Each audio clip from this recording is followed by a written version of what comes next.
sa mga kapatid nating nasa running o walking era o di kaya naman sa mga mahihilig mag-bike dyan, may bago at libreng pasyalan ngayon na matatagpuan lang sa Valenzuela. Kaya naman, agad na lumarga si Laila para ipasilip sa atin yan. Laila, excited na si Lala.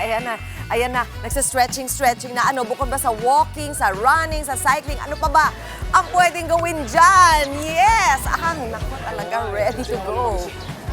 Good morning, Mami Chiki! Baga-baga talaga dito sa ating Pulo.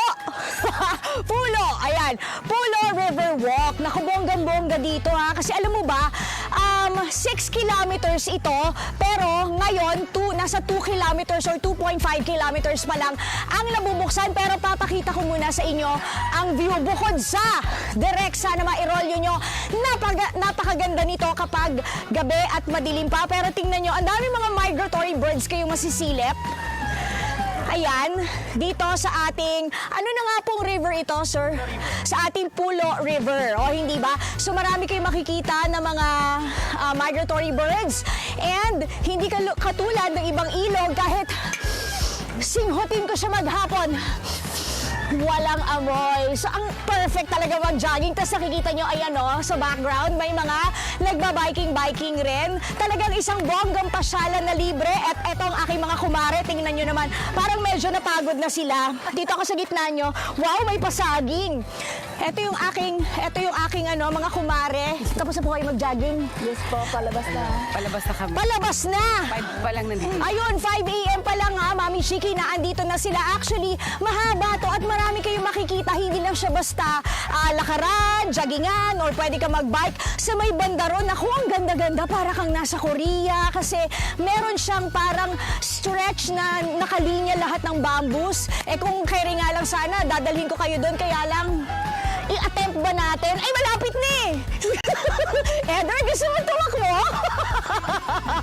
Maganda kasi sana, gusto kong ipakita sa inyo.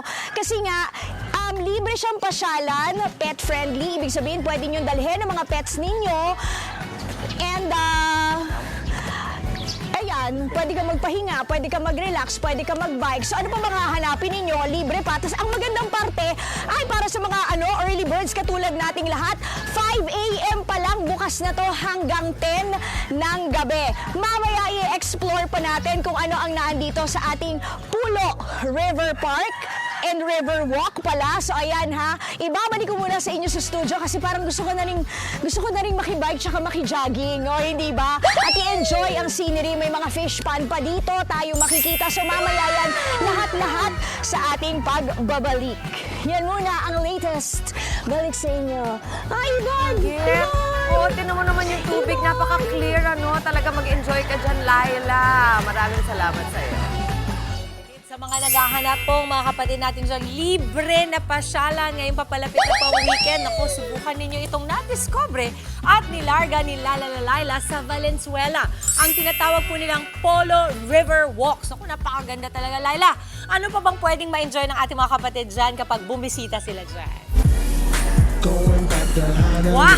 Ay, ako mga girls, can I just say, bagay tayo dalawa. Ang ganda ng muscle mo. Pero eto, palambi-lambitin tayo dito. Ang hirap nitong monkey bars na to, ha? Grabe, sobra ko tong kinakalit. Mami Dims, ang hirap nito. Sobrang hirap, abot na abot ko oh. Pero alam mo, sa totoo lang, sobrang relaxing, refreshing talaga dito sa Pulo River Walks. Alam mo, hindi mo nga mapapansin na nakahigit 1 kilometro kalahati na kami kalalakad lang dito sa ating Pulo River Walks. Kasi tingnan nyo ha, pakita ko lang sa inyo, eto kasing Pulo River Walks. May S ba yun? Mamaya tatanungin natin yung interviewin natin.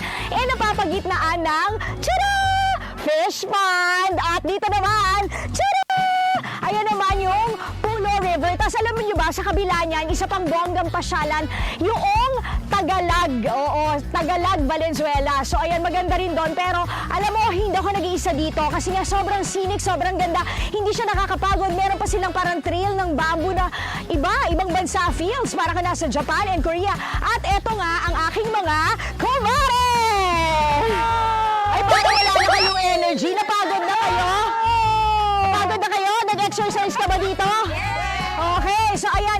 eto, tinan mo, Mama Dibs, oh, hindi mo na kailangang magpa-membership ng gym kasi, tingnan mo, ilang taon na po kayo? Ilang taon na kayo? 66 years old. Hindi mo na kailangan ng membership sa gym kasi, ayan, libre na yung ating mga exercise equipments dito. Marami dyan, marami yan, Dibs, tingnan mo. Eto, saktong-sakto pala. Eto yung hinahanap ko, Eto ang kakausapin natin, si Sir King Orieta, ang heads ng Parks Events Division ng Valenzuela City! Welcome sa Sir, good morning, ang gundo. morning, Nay. Good morning, Sir King. Talagang bonggang-bongga ito. Sir, balita ko, ito ay kakabukas lang. Kailan po ito binuksan? And ano yung reason? Maraming magiging healthy na Valenzuelano and dadayuhin ko na kayo every weekends. Promise yan, oo. Nag-open to nung February 1, in the morning pa lang, so lahat nagpunta dito, pinapapasok na talaga namin. Tapos, hindi lang talaga siya, hindi siya parke actually. Access point siya. Okay. Kasi ang layon talaga nitong project na to is mapag-connect namin yung 5 barangay Okay. na nandito sa may part na ito ng Polo River. So yung unang 2.5 kilometers bukas na, pinagdudugtong nun yung poblasyon tsaka yung barangay Balangkas. Okay. Pag natapos natin to, total of 6 kilometers, mapapag-connect na natin sa barangay Wawang Pulo, sa barangay Tagalag, barangay Bisig, barangay Coloong. Wow, ang galing. Ilan po ba barangay meron ng Valenzuela? At 33. so Pero marami dito sa part na ito. Malilitang barangay kasi Oo, dito. at saka ito yung matubig na area ng Ito, Valenzuela. oo. Itong ginawa natin ng Pulo. River Walk. Wait, Alam mo na yung trick ko. Alam na yung trick. Kasi mahalata nyo kung hindi kayo taga dito, ang tawag ay polo or pulo. Pero ang tamang pronunciation ay pulo. Pulo. Ayan. Tapos sir, may S ba yun? River walks or river walk? River Walk. Ayun, walang S. Ayan, singular only, not plural. Oo, di ba? Sir, balita ko napakang safe dito. Nakita ko may mga CCTVs pa Yes, kayo. oo. May park rangers daw. At higit sa lahat, pag nawiwiwi coast ka, malinis ang CR. May CR tayo. Ilang CR meron? Sa open na area, meron na tayong 2 nakabukas na CR. Okay. Tapos meron tayong hindi lang CCTV, Oo. meron din tayong paging system dito. Talaga?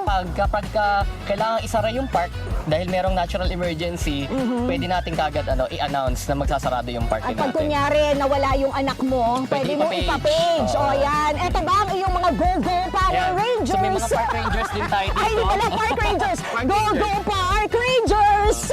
Meron tayong park rangers, meron tayong sariling maintenance component dito sa Polo River Walk. So nag-iikot-ikot sila.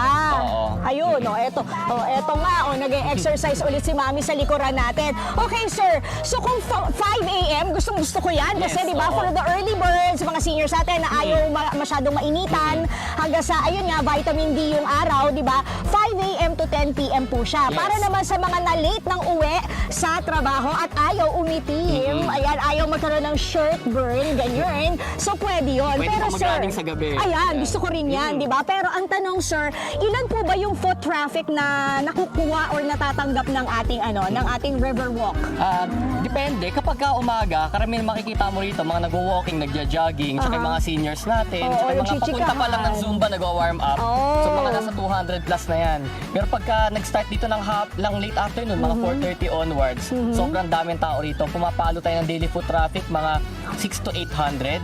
At kapag weekend, pumapalo tayo ng more than 1,000. Wow, bongga. Sa mahal na araw, open kayo? Wala kayong pinipiling holiday? Open tayo lahat ng weekends, lahat ng holidays. Ayun. O sir, mga safety reminders kasi nakita ko may mga railings kayo dyan. Pwede ang mga bata as long as... Accompanied ng magulang. Okay. At pwede ring mag-bike ang mga bata basta merong adult supervision. Yes, oo. Ano pa po yung mga hindi pwedeng gawin dito? Hindi tayo pumapayag na may mamingwit dito kasi Ng yung mga isda. nakapalibot sa atin dito, mga private na fish ponds. I see. And also, malapit lang din naman yung Tagalog Fishing Village. Ayun, Pwede naman sa doon. tapat lang, oo. Tapos, ayaw din natin yung may umakit sa mga puno. Oo, huwag kayong ganyan. Wala tsaka- namang dito, yung mga bungang kahoy. Tsaka syempre alagaan natin yung mga halaman kasi Oo. talaga nag-effort yung ating yung ating team dito para mapaganda ito. Oo, sayang kasi, di ba? Naku, good luck sa inyo. Sir, tigit sa lahat, huwag kayong magkalat. Yung mga Yes, pinagkainan nyo oo. ng candy, di ba? Itapon nyo. Kung walang makitang basurahan, ibulsan nyo na lang muna. Tama, huwag nyong itinatapon katulad ng ex nyo. Charing! Sir, gusto ko na mag-bike naman tayo. Sige, ito na, let's go! Ay, punta kayo dito, guys. Magbabike lang kami ni ni Sir. Ito pala yung bike ko. Magbabike lang kami ni Sir, sandali lang ha. Iingitin ko lang kayo. Mama James, para sa duster mo to na halos katerno ko. Let's go, Sir. Are you ready? Yan muna ang latest na to Lai!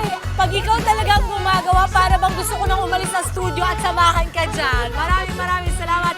Live na live mula sa Polo River Walks. Mga kapatid, Andre Felix po, manatiling may alam pagdating sa mga mahalagang balita sa loob at labas ng bansa. Mag-follow at mag-subscribe na po sa social media pages ng News 5.